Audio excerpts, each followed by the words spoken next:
Avengers Infinity War is almost upon us. In this film, Thanos will be taking on Earth's mightiest heroes, and he'll be assembling the Infinity Gauntlet to balance the universe. The Avengers are going to be, of course, trying to stop the Mad Titan and his legions, and in this video, I'm breaking down how they could go about pulling that off. There is a way, even if Thanos completes the gauntlet, that our heroes could defeat him. Let's talk about it.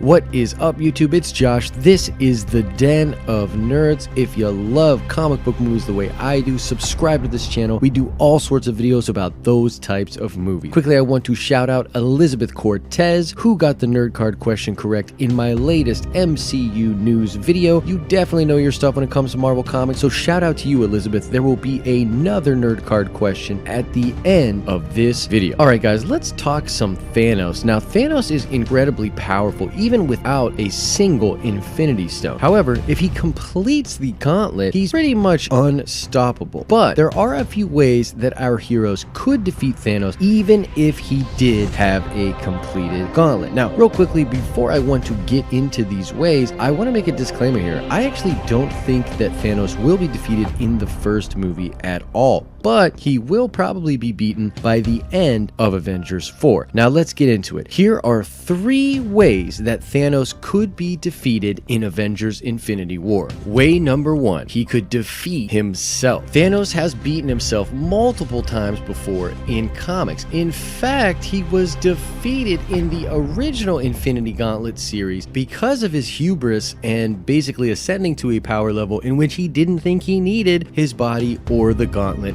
anymore. This is kind of a thing for Thanos, and it's actually been given to him in a bitch slap of truth by Adam Warlock before. There are panels in which Warlock explains that 3 times before Thanos has had ultimate power, and 3 times before he has subconsciously laid the seed for his own defeat. Now, when you consider the fact that these films are going to focus on Thanos as a character, we could see a version of him beating himself play out in the movie. It would sort of describe a more human element to his character and explain a self-sabotaging defeat, which I think a lot of people could relate to. But yeah, that's totally possible. Thanos could quite literally beat himself. Way number 2 is, of course, using the Infinity Stones that we already have. Now, depending on how the stones are changed from their comic book counterpart, there are multiple ways to use them that could negate the way that Thanos uses the stones that he will collect. Most recently in comics, this chart was put out to explain a bit more of how the stones or gems work. You see, in this model, they actually work together on a sort of grid, needing to be assembled in a certain order, and the effects of some of the gems can negate the effects of the other one. We could see a solution in which our heroes are able to use some of the gems to negate the power of other gems in the possession of Thanos, leaving him open for an attack. Another obvious way that we could use these stones is by utilizing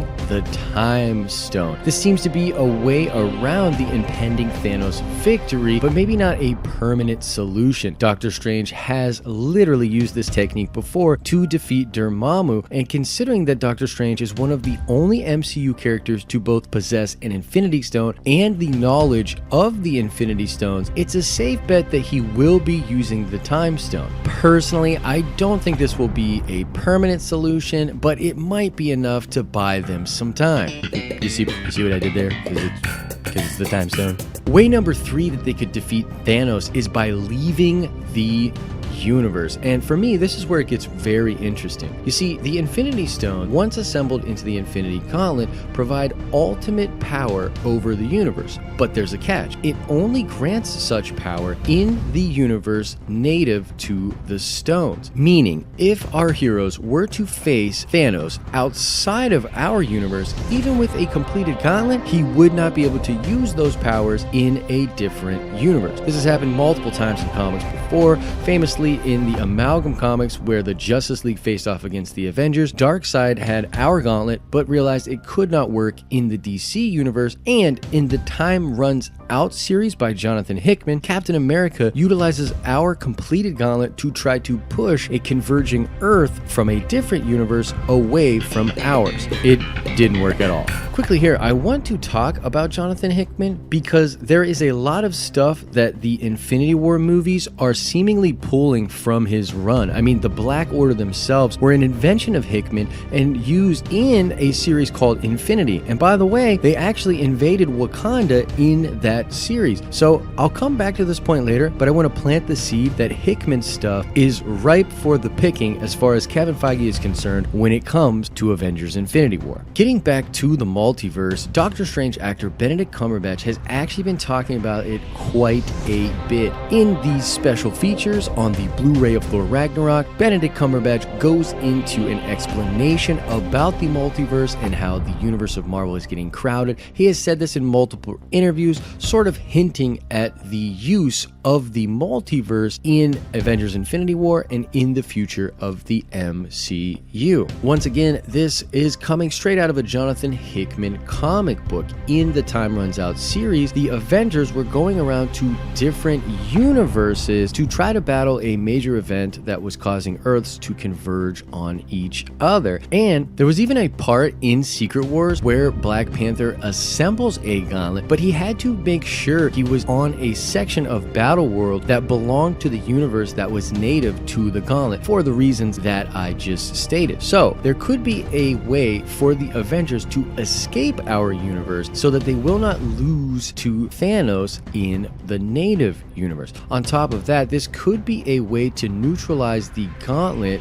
as he assembles the gems. But the question becomes, why on earth would Thanos leave our universe, especially if he knew that the gauntlet would not work outside of it? Well, the theory I have actually has to do with the Soul Stone. You see, I believe our heroes could take that stone if they end up finding it before Thanos, and they could take it to a different universe. That way, Thanos would need to leave the universe in order to complete his quest. So Thanos would leave, removing the buff of the stones he currently has, and the Avengers would have a fighting chance. Now, of course, fighting Thanos is still going to be incredibly difficult, but I think this type of a solution would be both crazy, trippy, and probably their only real shot to beat him as he assembles more and more of the gems. So that was 3 ways that the Avengers could beat Thanos, but I want to hear your thoughts about this in the comment section below. Do you think any of these strategies will be utilized, or is there something else that I missed? Please, let's have a conversation about this in the comment section below. All right, let's check that nerd card to see how much of a hardcore Marvel fan you actually are. I want to know, what was the very first Infinity Gem